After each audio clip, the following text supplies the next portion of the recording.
ज्ञानतिमिरान्धस्य ज्ञानाञ्जनशलाकया चक्षुरुन्मिलितं येन तस्मै श्रीगुरवे नमः।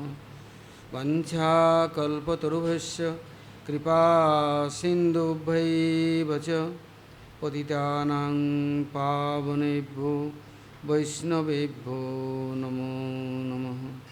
नमो महावदन्याय कृष्णप्रेमप्रदायते कृष्णाय कृष्णचैतन्यनाम्ने गौरतिसे नमः। जय रूप सनातन भट्ट रघुनाथ श्रीजीव गोपाल भट्ट दास रघुनाथ एछय गोसाई करी चरणबंदन जाते विघ्ननाश अभीष्ट पूरन। जय श्री कृष्ण चैतन्य दयाल प्रभु नित्यानंद श्री अद्वैत गदाधर शिवासादि श्री गौर भक्तवृंद। हरे कृष्णा कृष्ण कृष्ण हरे हरे हरे राम राम राम हरे हरे।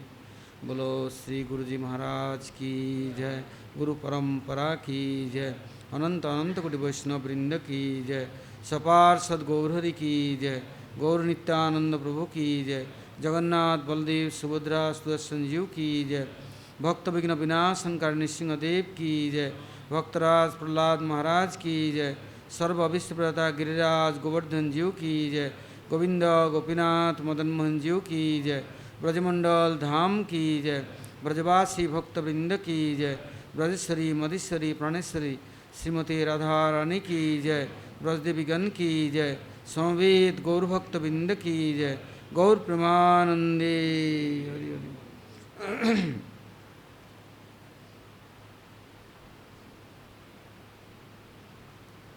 अभी हिंदी में बोलना है कि अंग्रेजी में बोलने से असुविधा तो नहीं? बोलो तो, ये लोग तो अंग्रेजी बोले हैं, हिंदी बोलो, ठीक है। तो आज जोगिनी एकादशी है। इसके पहले वाला एकादशी उसका नाम था पांडवा निर्जला एकादशी। पांचों पांडव कुंती देवी के साथ विराजमान हैं। उन लोगों ने व्यास, पराशर, देवल, अत्रि, गौतम, याज्ञवल्क्य, भरद्वाज, बड़े बड़े ऋषि महर्षियों के अनुसरण किया, प्रार्थना किया कि जगत में जन्म लेना ही सब कुछ नहीं है। यदि आत्मज्ञान लाभ नहीं हुआ, शरीर में आसक्ति रही, चामड़ी और दावड़ी में मोह में फंसे रहे, तो पशु भी तो रहते हैं। हाँ, आहार निद्रा भयमैथुरंच सामान्यम एतत् पशुभिः नराणां धर्मो हि तेषाम् अधिको विशेष धर्मेण हीना पशुभिः समाना। यदि आहार निद्रा भयमैथुन तो सब में है। यदि मनुष्य शरीर धारण किया, कुछ यदि लाभ नहीं उठा पाया, आत्मज्ञान लाभ नहीं कर पाया, पुनरपि जननम पुनरपि मरणम पुनरपि जननी जठरे शयनम, जीवन और मरण का ये स्रोत से हम निकल नहीं सकते। जन्म लेना है तो मृत्यु होगा, मृत्यु होगा तो जन्म होगा। अपने कर्म के अनुযাयी कहाँ जाएंगे कोई अता पता नहीं है। कर्म खींच के ले जाएगा, कभी पानी के अंदर में, कभी हवा में, कभी रेगिस्तान में, कहाँ जन्म होगा कोई पता ही नहीं। कर्म अपना जैसा है, इसको मिटा नहीं सकता। तो उन लोगों ने ऋषि महर्षि से प्रश्न किया। पांचों पांडव पितृहीन शिशु है। ताऊ के पास है तो ताऊ है, जगत का ताऊ। वो तो अपने स्वपुत्रों में ये इतना आसक्त है, वो केवल आंखों से अंधे नहीं थे, स्नेह से भी अंधे हैं, मोह से अंधे हैं और जन्म से भी अंधे हैं। तो वो इन लोगों को देखना उनको पसंद नहीं है। इसके लिए जहर दे दी, आग लगा दी, कितनी कोशिश कर ली, किंतु जिनको राके सैया मार न सके कोई। अब कुंती देवी प्रार्थना करती है ऋषि महर्षियों से, हमें तो इतना आत्मज्ञान नहीं, आत्मतत्व ज्ञान नहीं है, किंतु हमारे बालक लोग नष्ट नहीं हो जाए, इन लोगों को कुछ आत्मज्ञान मिलना चाहिए। इसके लिए उन्होंने बड़े बड़े ऋषियों की, महर्षियों की सेवन किया, और वो तपस्विनी थी। हाँ, इसलिए सब ऋषि महर्षि मिलकर के एक ही निर्णय दिया कि यदि आपके बालक लोग एकादशी का व्रत करेंगे, ये 11 इंद्रियां भगवान ने दी है, 11वीं देवी उनके पास समर्पण कर दी जाए, तो उनकी कृपा से ये आत्मतत्व ज्ञान लाभ करने के लिए उपयुक्त व्यवस्था प्राप्त कर सकेंगे। नहीं तो कोई उपाय नहीं है, एकादशी का शरणागत होना पड़ेगा। एकादशी देवी भगवान के कृपा मूर्ति हैं। हाँ, भगवान कृपा करके जीवों के लिए अपने स्वरूप शक्ति के वृत्ति को, कृपा मूर्ति को प्रकट किया, सबका कल्याण करने के लिए। जाति पाति पूछे न कोई, हरि का भजे सो हरि का हुए। तो यदि भगवान का भजन करना है, भक्ति करना है, तो एकादशी देवी का शरणागत होना है। नहीं तो ये इंद्रियां इतना बलवान हैं, ये नहीं सुनता किसी की बात। एक घोड़े को लगाम दे करके खींच करके सारथी भले ही काबू कर सकता है, ये इंद्रियों को काबू नहीं कर सकता कोई।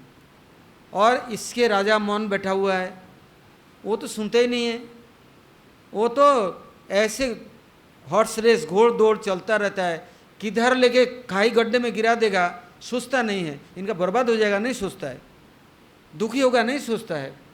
मन एवं मनुष्यनम कारण बंधन मोक्षेत, ये मन ही मनुष्य के लिए बंधन का कारण का उपाय बनता है। कहाँ ले जाता है, चुपचाप सोए हुए हैं, ये मन सोता नहीं है। उनको दवाई दे दो, जहर दे दो, तभी नहीं सोता है वो। हाँ, अमृत दे दो तभी नहीं सोएगा, वो मस्त है, मस्त राम घूमता रहता है। वो बोले कहाँ घूमता है, बोले मस्त राम मस्ती में है, और आग लगे सब बस्ती में, वो तो मस्त राम है। इससे मन को काबू नहीं कर सकता है। इंद्रियां यदि उनकी नहीं सुने ना, जैसे प्रजा नहीं सुनता है, तो राजा क्या करेगा? तो ये राजा क्या करेगा यदि इंद्रियां यदि वशीभूत हो गया तो? और इंद्रियों को वशीभूत करने के लिए 11वीं देवी, एकादशी देवी की शरण लेना जरूरी है, नहीं तो इनको काबू कोई नहीं कर सकता। एकादशी देवी में सामर्थ्य है, भगवान ने दिया है, इंद्रियों को संभाल करके भगवत सेवा में समर्पण करो और आत्मज्ञान इनको दिलाओ और उसके रास्ता अपनाओ और शिक्षा दो।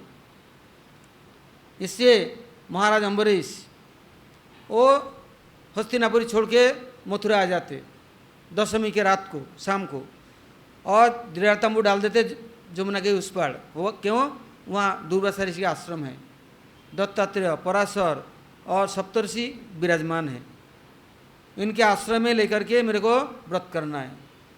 तो आज दशमी को सबको निमंत्रण देते, एकादशी को सारा दिन यज्ञ, व्रत, तप, मंत्र पाठ और सब स्तुति सब करते। फिर क्या होता, द्वादशी को ब्राह्मण संतों को भोजन करा करके पारण करते। आपको पता है दुर्वासा ऋषि बिगड़ गए, अभिशाप दे दिया, जटा निकाल करके अम्बरीश को मार डालो, क्योंकि उनने मेरे को बिना खिलाए पहले खा लिया। झूठन खिलाना कितना बड़ा पाप है, इससे सोच सकते हैं। उन्होंने कोई गलती नहीं की, पारण का टाइम जा रहा है, ऋषियों से पूछा, दुर्वासा ऋषि स्नान करने गए, आए ही नहीं, और क्या करें? बोले पानी पी के आचमन व्रत को खोल लो, पानी पीने से खाना नहीं होता। किंतु टाइम जा रहा है, वो आ नहीं रहे, और जब वो पानी पी के आचमन करके पानी पी लिया, दुर्वासा से आ गए। अच्छा, निमंत्रण देके ब्राह्मणों को, देवताओं को, ऋषियों को, और तू भोजन कर लिया और फिर बाद में मुझे झूठन खिलाएगा? तेरा झूठन खाने के लिए मैं आया? बस अपना जोटा उखाड़ करके फेंक दिया और कृत्य राक्षसी आक्रमण कर लिया महाराज अम्बरीश को जलाने के लिए। किंतु क्या कर सके? सुदर्शन चक्र, संत चले सिरे चक्र धराई। जिनके व्रत किया, तप किया, उनके चक्र सुदर्शन विराजमान होकर के रीता को तो मार डाला और दुर्वासा के पीछे लग गए। वो मारे मारे फिरते फिरते 1 साल घूमते रहे, कहीं किसी ने शरण नहीं दी। भगवान विष्णु के चक्र है तो उनके पास भी गए। भगवान क्या कहते हैं, साधवो हृदयमय्यम साधुनाम हृदयंतहम वदनन्ते न जानन्ति न हम तेव्य नम बना गोपी। साधु मेरा हृदय है, मैं साधु का हृदय हूँ। साधु के बिना मैं नहीं जानता और साधु भी मेरे बिना नहीं जानता। तुमने साधु के पास अपराध किया, गलती किया, जाओ, पर तो गृहस्थी है, तो गृहस्थी है तो क्या है। भक्त गृहस्थी में भी होता है, ब्रह्मचारी भी हो सकता है, सन्यासी भी हो सकता है, वानप्रस्थी भी हो सकता है। भक्त के लिए कोई विचार नहीं होता। भक्त कहाँ भक्ति करते हैं, जहाँ भक्ति करते हैं वहीं भक्त है। अब आए अम्बरीश के पास। अम्बरीश महाराज तो खड़े हैं, स्तव स्तुति कर रहे हैं सुदर्शन के लिए। सुदर्शन चक्र उनके स्तुति से लौट के गए। अब दुर्वासा ऋषि उनसे हाथ जोड़ करके माफ़ी मांगने लग गए, किंतु बोले हमारे गलती से आपको इतना कष्ट उठाना पड़ा। अम्बरीश महाराज स्वयं कह रहे हैं, और उनको बैठा करके भोजन कराया, चरण धोया, शांत किया। दुर्वासा ऋषि कहते आज मैं जान गया हरि और हरि भक्तों की महिमा। तो अब ऋषियों ने बोल दिया कुंती जी को, एकादशी व्रत कराओ बच्चों से। तो बच्चे कैसे होंगे, होनहार, बलवान, वीरवान, और बलवान वीरवान के होते हैं चिकने पात। शुरू से जो अच्छा करेंगे फल भी अच्छा निकलेगा, सुखी सुखी रहेंगे, सबको सुखी कर सकते हैं। तो कुंती देवी ने बोल दिया पांचों भाई को बुला करके, भाई ये जेठ के महीना है और बड़ी एकादशी निर्जला एकादशी से व्रत शुरू करना है। सब बोले भाई व्रत तो सब करेंगे, चारों राजी हो गया। अर्जुन, युधिष्ठिर महाराज, नकुल, सहदेव, भीम कहते हैं ये मेरे बस की नहीं है। मेरे पेट में अग्निदेवता साक्षात विराजमान है, मैं सारे दुनिया को बचे जाऊं तभी मेरा शांति नहीं है। मैं तो कभी नहीं व्रत कर सकता, ना हमारे बस की है। तब कुंती देवी देखते हैं कि ये तो सुनेगा नहीं हैं, इनको हर मिनट में सबका खाना खा लेता है, तब भी उनका भूख नहीं मिटती है, और जितना दे दो इतना ही कम है। अब क्या करें, कुंती देवी उपाय न कुछ कर सके। फिर उन्होंने सोचा हमारे तो एक परम मित्र है, अच्छा उन्हें बुलाऊं। तो उन्होंने मणिमान स्मरण करने लगे, कृष्णाय वासुदेवाय हरे परमात्मने प्रणत क्लेशनाशाय गोविंदाय नमो नमः। सबके क्लेश को नाश करने वाले हे कृष्णाय वासुदेवाय, हे वासुदेव कृष्ण, और आप आ जाओ, आप ही इन्हें समझाओ।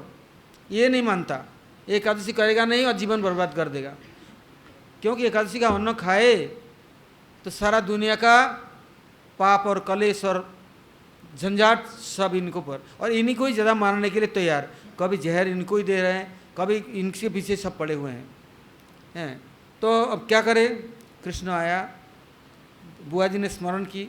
बुआ तो नहीं, वो तो भक्तों के अधीन है, कहीं भी स्मरण करे एक सबसे खड़े रहते हैं। देखो बैठते नहीं हैं, और से जाएंगे ना राम दरबार में, राम जी बैठे हैं, और साउथ इंडिया में जाएंगे तिरुपति से लेकर श्रीरंगम सब सोए हुए हैं, उनको सोने से फुर्सत नहीं।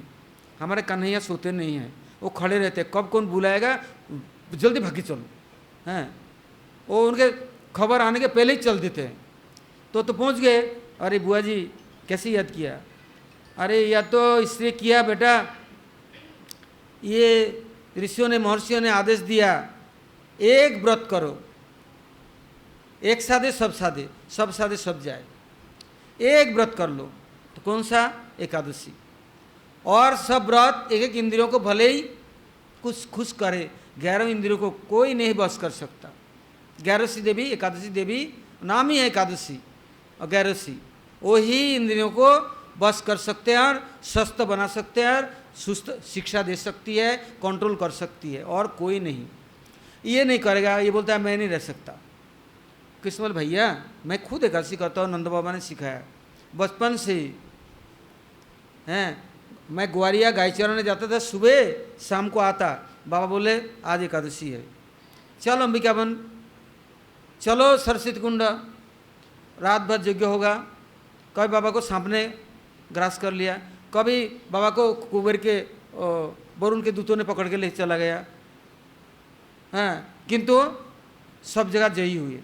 एकादशी बहुत भारी शक्ति है। तो करो भीम। वो बोले कैसे करूं, मेरे पेट में आग लगी हुई है, इसका आग को बुझाओ पहले, फिर मैं करूंगा। कैसे बोले ठीक है। सुबह से बैठ गए सबको, किसको, पांचों भाई, माता और जितने ऋषि महर्षि ब्रह्मर्षि तपस्वी राजर्षि हैं, जितने अगणित भक्त हैं, सब बैठ गए। कृष्ण अब ब्रज की कथा सुनाने लग गए। ब्रज का रस ऐसे है, सुखदेव गोस्वामी ने 7 दिन परीक्षित महाराज को सुना करके भूख प्यास से ऊपर कर दिया, नींद चली गई और मुक्त कर दी। ब्रह्म ज्ञानी ने ब्रह्मलीन कर दी। नित्य लीला भगवान के धाम तक पहुंचा के तब गए। बोले तुमको बैकुंठ ले जाने के लिए किसी को आने की जरूरत, मैं खुद पहुंचाऊंगा ना। इतना ताकत है भगवत रस में, भगवत कथा में। तो भगवान ने स्वयं 5 पांडव और ऋषियों के बीच में बस पांडव निर्जला एकादशी और कथा सुनाने लग गए। सुबह गया, दोपहर हो गया, शाम हो गया, रात हो गया, रात बीत गई। भीम को सुबह पूछा भूख लगी है? बोले नहीं। क्यों? भूख मन में है। मन चाहता है खाना तो तन चाहता है खाना, और मन यदि नहीं चाहता है, घर में कलश हुआ, जूता पीट दिया, गाली गलौज कर दिया, थाली परोस दिया, कोई नहीं खाएगा।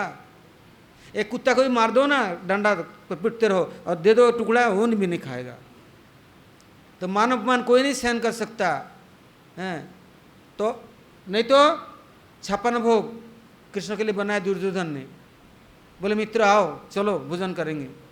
बोले मित्र तुम्हारा प्रेम हमारे में नहीं है, जहाँ प्रेम नहीं है तहाँ खाना रुचता नहीं है, अंदर नहीं जाता है। और जिस काम के लिए आया वो काम भी तो तुमने पूरा नहीं करने दिया, न माना तुमने, हैं। और चलो भूख भी हो जाए तभी कुछ खाई जाए, और भूख भी नहीं है। तो आज ऐसा रसमयी कथा सुनाया। कौन सा कथा? कैसे मैं जन्म लिया। कोई कहता है वसुदेव के घर में, हैं, और कोई कहता है नंदो के घर में। किंतु नंदो के घर में जन्म लेने के लिए मैं कितना तपस्या की है। वो नारायण स्वयं जाकर के वसुदेव के घर में जन्म ले ली, चतुर्भुज। उनके मुकुट, उनके वस्त्र, सब कुछ देखे भय प्रकट कृपाला, हैं, दीन दयाला। कौशल्य हितकारी नहीं, देवकी हितकारी, जेल में। किंतु जन्म हुआ कहाँ? नंद गोकुल में। और वसुदेव लेके जा रहे हैं, और जाते जाते हरिहर, ओ नारायण और स्वयं कृष्ण दोनों मिलके एक हो गया। उनको ये तो दिखे नहीं, रात के अंधेरे में क्या दिखे, और उन्हें तो दिखे ये ही नारायण चतुर्भुज वाले। अब द्विभुज हो गए, किंतु उनने क्या किया? उठा क्या लिया? ओ उनके एक लड़की उठा ली, क्योंकि जहाँ भगवान होंगे उन्हें जोगमाया, हाँ, अनुजा, वो तो रहेंगी ही रहेंगी। उनको लेके आएंगे। अब भगवान ने अपने बाल लीला पूरा सुनाने लग गए। बोले देख मैं 10 साल 6 महीना ब्रज में रहा, मैं ब्रजवासियों के ऋण से कभी उऋण नहीं हो सकता है। और ब्रज के जो प्रेम है, ये प्रेम के गंध भी किसी को मिल जाए तो उनका जीवन सार्थक हो जाए। उन्होंने ब्रज की एक एक कथा, एक एक भक्तों की, कैसे श्रीदाम सुदाम दाम्बो सुदाम कृष्ण लवंग सुभद्र भद्रसेन अर्जुन किंकिनी पिपली, लाखों लाखों सखा, कितने दास रतक पत्रक चित्रक भद्रक हैं। चोर के पाप से तुम मरोगे, इससे मैं सबको बांट देता हूँ। तुम तो बांटोगे नहीं, कंजूस है, और चोरी का पाप तुम्हें लगेगा। अरे भगवान ने सृष्टि रचाई सबके लिए, और तुम छिपा करके बना करके लाड्डू बना कर छिपा दिया, राबड़ी बना कर छिपा दिया, मक्खन बना कर छिपा दिया। ये गलत काम ब्रज में रह के करते हो, हैं। तिजोरी किस लिए? सबको खोल खाल करके और सब ले करके खुद खाया, खिला दिया, बंदरों को बांट दिया, और कौवों को दे दिया, सबको बांट दिया, और उनको भी दे दिया। सोए हुए है ना, बुढ़िया पहरा दे रही है गेट के किनारे, दांत एक भी नहीं है, मुंह खोलकर सांस ले रही है। बुढ़िया के मुंह में इतना बड़ा लड्डू दे दी, और मक्खन पोत दिया। और क्या कहते हैं, देख ये बुढ़िया रात भर मक्खन खाती है और लड्डू खाती है, तुम्हारे घर में चोरी यही करती है। बुढ़िया तो होशाबाश नहीं रही। वो बेटी घर में उठे तो कॉलेज शुरू हो गया, ये बुढ़िया रोज़ खा जाती है, हाँ, बोले घर बिगाड़ी बूढ़ी और पेट बिगाड़ी मूढ़ी, तो बूढ़ी घर में रहेगी तो घर को बिगाड़ देगी। तो ये बुढ़िया अनर्थ नहीं, क्यों? तो मेरी चिंता तो करती नहीं, ध्यान करती नहीं, ध्यान करती है, दरवाजे में बैठे बैठे पहरा देती है, हमारे घर की रक्षा होए, गेट कीपर बन गई, चिरकाल रहेगी, हैं, यहाँ ही रहेगी। तो बोले तेरे को भगवान का नाम और भगवान का ध्यान नहीं होता? बाबरी बूढ़ी डोकरी, बस कैसे न कैसे सबके चित्तों को चोरी करना है। इसे कहा ब्रजे प्रसिद्धम नवनीत चोरम गोपांग नानांच दुकूल चोरम अनेक जन्मार्जित पाप चोरम चोराग्रगण्यम पुरुषम नमामि। ये बटर थिप नहीं है, केवल मक्खन चोर नहीं है, सबके हृदय को भी चोरी करने वाला, पापों को चोरी करने वाला, तापों को चोरी करने वाला, अनर्थों को चोरी करने वाला, सबके हृदय को निर्मल करने वाला और प्रसन्नता सदा सुखी करने वाले। अब कृष्ण ने खुद अपनी कथा ब्रज कथा सुनाया। वो भीम कहते हैं वाह, ये कथा में क्या ताकत है भाई, तुमने क्या अमृत पिला दिया, मुझे पता ही नहीं दिन कब गया रात कब गया, बस निर्जल एकादशी हो गया। किंतु रस पान किया, ये जड़ रस नहीं, वो अप्राकृत रस पान किया। किसने पान कराया? स्वयं भगवान कृष्ण ने ब्रज रस पान कराया। किसी को दिया? खुद ने किसी को नहीं दिया, सुखदेव गोस्वामी को भेज दिया और साधु संतों को भेज दिया, सोनक ऋषि के पास सूत गोस्वामी को भेज दिया, नारद जी को भेज दिया सुखदेव व्यासदेव के पास। किंतु यहाँ भगवान स्वयं सुना रहे। और भीम पांचों पांडव ने क्या किया? प्रभु अब की बार अंत में जन्म हुआ, अब की कृपा करो ब्रज में जन्म हुए और ब्रज वास करूं और ब्रज कथा सुनूं और ब्रज की सेवा करूं, ब्रज रज में अपना जीवन बिताऊं। भगवान बोले ठीक है होगा, किंतु अब ये जन्म तो बीतने दो। किंतु वो लोग अब नहीं चाहते हैं कृष्ण को छोड़ना। अब क्या हुआ? उन लोगों ने कहाँ जन्म लिया? श्यामकुंड के किनारे पांचों पांडवों का जन्म स्थान है। कैसे? पेड़ वृक्ष होकर के, पैर रहेगा तो भग जाऊंगा, इससे ऐसे जन्म दो कि पैर ही नहीं रहे, एकदम पक्का एक जगह में स्थिर हो जाऊं। जैसे कुबेर के पुत्रों को नारद ऋषि ने भेज दिया ब्रज में, दो अर्जुन के पेड़ बना करके, जमल अर्जुन चिरकाल यहीं रहे और कृष्ण की कृपा भी पाए, उद्धार भी किया। ऐसे पांचों पांडवों ने कहाँ जन्म लिया? श्यामकुंड के किनारे। जब दास गोस्वामी बना रहे हैं श्यामकुंड को, बोले राधा कुंड को सुंदर बनाया, श्यामकुंड को भी बनाऊंगा चोकर। जब काटने गए पेड़ों को, ओ देखा हाँ रोने की आवाज़ आ रही है। अब ये थोड़ा विश्राम करने गए तो क्या देखा? पांचों पांडव हाथ जोड़ रहे हैं, हमें मत काटो, हम यहीं रह करके तपस्या कर रहे हैं, ब्रज की लीला दर्शन कर रहे हैं और ब्रज की कथा सुन रहे हैं और संतों के हेतु कृपा हो रही है, अब हमें मत मारो। हैं इतने में दास गोस्वामी ने नहीं काटा, वो टेढ़ा के टेढ़ा श्यामकुंड रह गया, राधा कुंड चकोर हो गया, किंतु श्यामकुंड ऐसे ही रह गया। बाद में धीरे धीरे पांचों पांडव उद्धार हो गया। अब तो लास्ट एक था वो भी चला गया। तो भगवत कृपा प्राप्त करना है तो भगवत रस में सराबोर होना है, तभी जल रस मिटेगा, तृप्ति हो जाएगी, नहीं तो नहीं होगा। जब तक भगवत रस पान किया नहीं तब तक जड़ इच्छाएं कभी मिटेगी नहीं। तो पिछले एकादशी निर्जला एकादशी था, इसलिए आज भी लोग कहते हैं भाई बड़ी एकादशी हमें भी करना है, तो लोग जलदान करते हैं, सुरहाई बांटते हैं, कोई आम देते हैं, कोई पंखा देते हैं, कोई तरमुज खरमुज देते हैं, तो ये कोई निर्जला एकादशी, कोई चीनी डाल करके पानी पिलाते हैं। किंतु ब्रज कथा ब्रज रस तो पान करने को जानते नहीं, मानते नहीं, तो मिले कहाँ से? चलो अभी आया जोगिनी एकादशी, यह 26 एकादशी है, सबका नाम अलग है, सबका शक्ति अलग है। और उसमें सब ये नहीं कि आप वो पढ़ लिया जो एकादशी का महत्व, इसमें इतना ही समाहित है, वो तो केवल कर्मियों को आगे कुछ बढ़ाने के लिए कुछ उनको लोभ लालच देना पड़ता है, भाई ये करेगा तो ये होगा, ये करेगा तो पुत्र एकादशी तो पुत्र मिलेगा, तुम ये एकादशी करोगे तो तुम्हें धन मिलेगा, तुम्हें करोगे तो रोग चला जाएगा। तो एकादशी का एक एक बहाना बना करके एक एक लालच दे रखा है, किंतु ये मूल चीज़ नहीं है। अब क्या हुआ, ये जो जोगिनी एकादशी है, पार्वती देवी पहले जन्म में सती थी, किंतु शिव जी के निकटस्थ कितना कथा सुनती, किंतु जब रामचंद्र वन में गए वनवास में, सीता को रावण ले गए, राम लक्ष्मण सड़क में रो रहे हैं और ऐसे बाबरे पागल की तरह रो रहे हैं, रामचंद्र के आंसू कोई बंद नहीं कर सकते, लक्ष्मण बड़े दुखी हैं। उस समय शिव ठाकुर सती को लेकर के आकाश मार्ग में आए, आकर के राम की परिक्रमा की, प्रणाम किया। शिव जी बोल रहे हैं, पार्वती सती कहती है ये किसकी परिक्रमा कर रहे हैं, ये दशरथी राम ये मानव है कि कौन है, यदि भगवान होते तो सीता को चोरी करके ले, मैं जानती हूँ, मैं देख रही हूँ, ये नहीं जानते हैं। तो ये तो रो रहे हैं अपने पत्नी के लिए, कैसे भगवान हो सकता है? हाँ, शिव जी कहते हैं देखो प्रभु क्या लीला कर रहे हैं, ये समझना बड़ा कठिन है। बोले ठीक है आप जाओ, मैं देख लूँगी। शिव जी तो चले गए।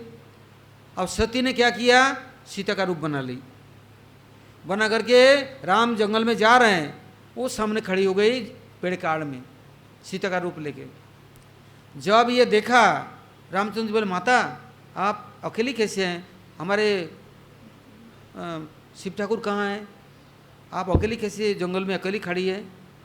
ये समझ गए ये राम तो साधारण राम नहीं है, ये तो दशरथी राम नहीं है, ओहो मैंने तो बड़ा गलती कर दी, और रूप बना लिया सीता का, और उन्होंने प्रणाम भी किया। अब जब लौट के आई कैलाश में, देखा शिव जी ध्यानस्थ हो गए और आसन बाएं तरफ नहीं है, सामने रख दिया,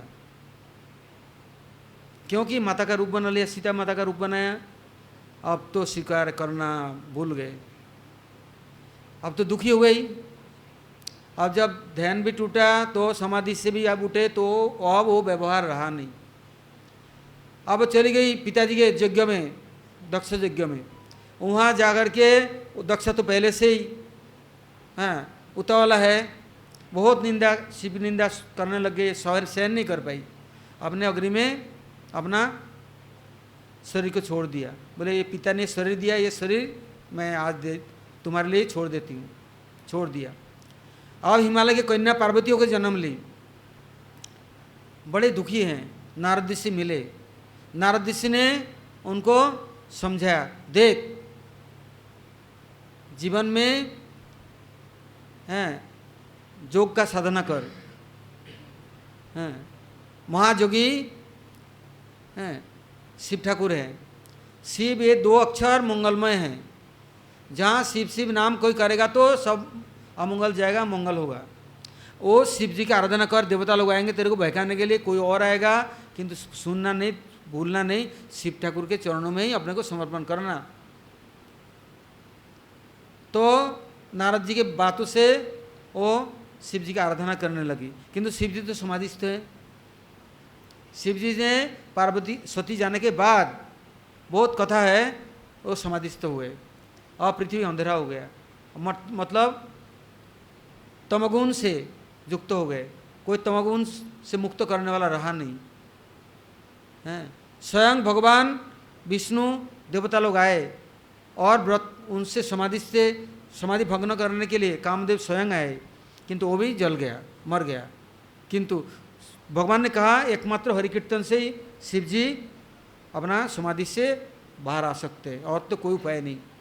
इससे अभी सुना एतावानेव लोकस्मिन् पुंसांग धर्म परस्मित भक्ति जोग भगवती तन्नाम ग्रहणादिवी।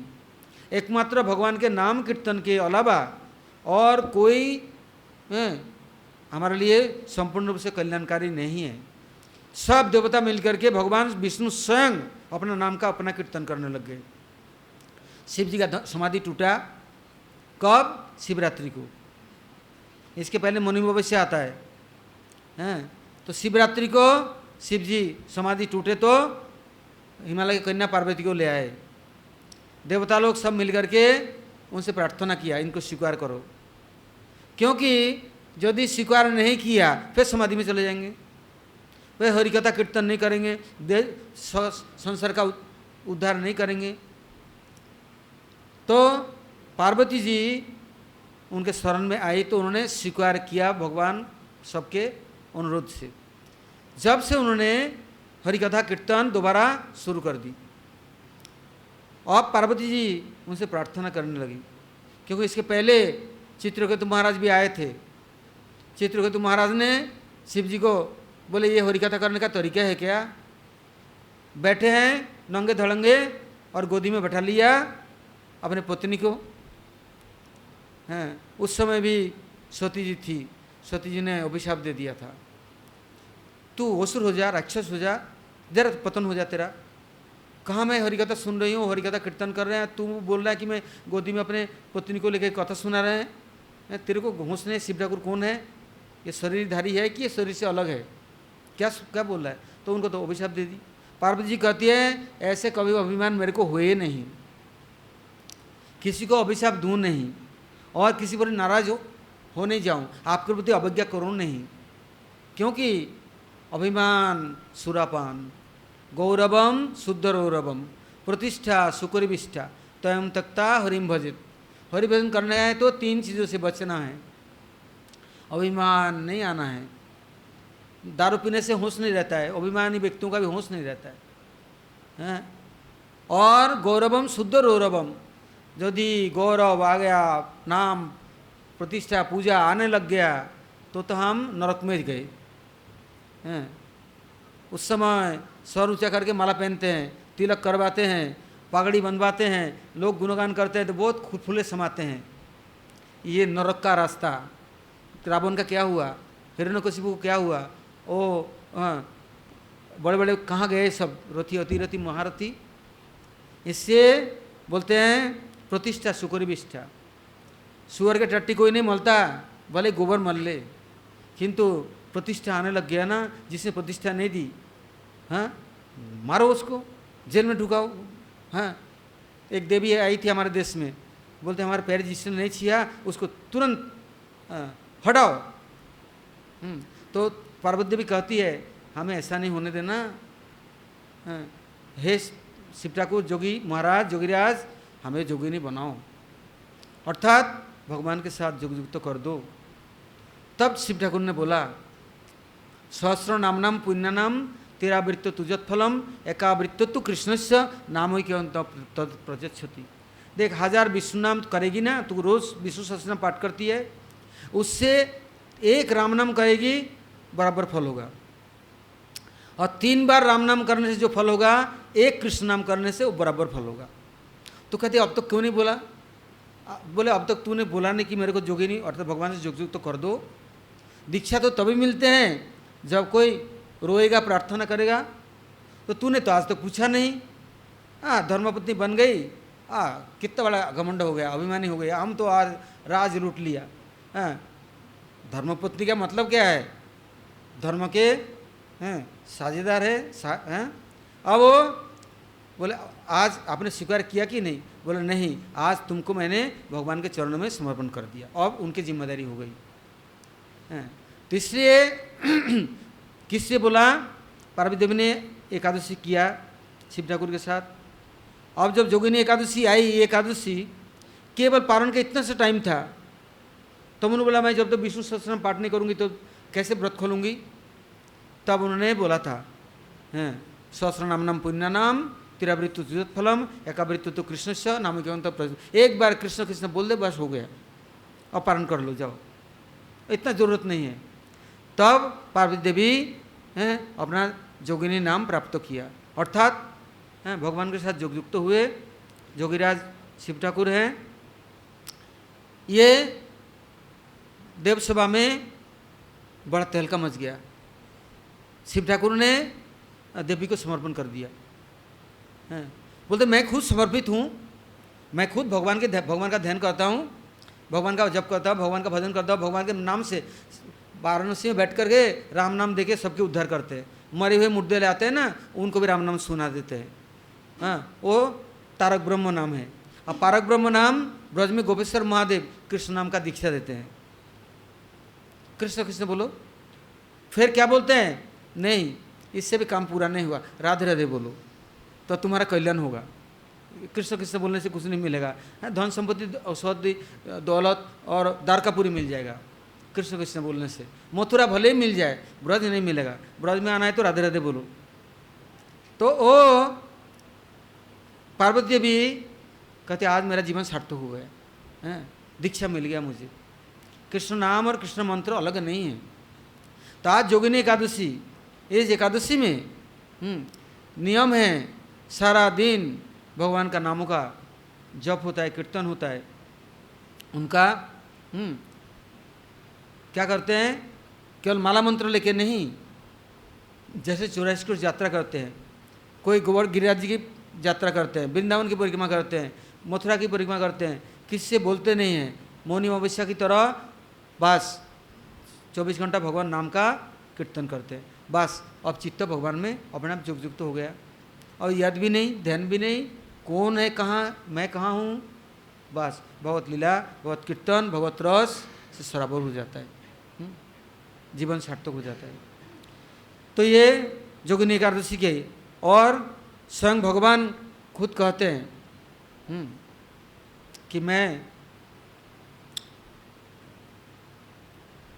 सर्वधर्मान परित्यज्य मामेकं शरणं व्रज अहम ताम सर्वपापेभ्यो मोक्षयिष्यामि मा शुचः। तुम्हें शोक करने की, दुख करने की कोई ज़रूरत नहीं। यदि मेरे शरण में आ गया तो मैं सब काम मैं करूँगा, मेरा जिम्मेदारी है। तो इस जोगिनी एकादशी में किसी ने भूले भटके भी भगवान धाम, भगवान नाम, भगवान के चिंतन किया, भगवान के शरणागत हुए, तो भगवान अपने आप ही उनका व्यवस्था बनाते हैं। तो आज बहुत रात हो गया, फिर हम लोग कल सुनेंगे अगले कथा। अब तो 9:30 हो गया। गौर प्रमानंदे।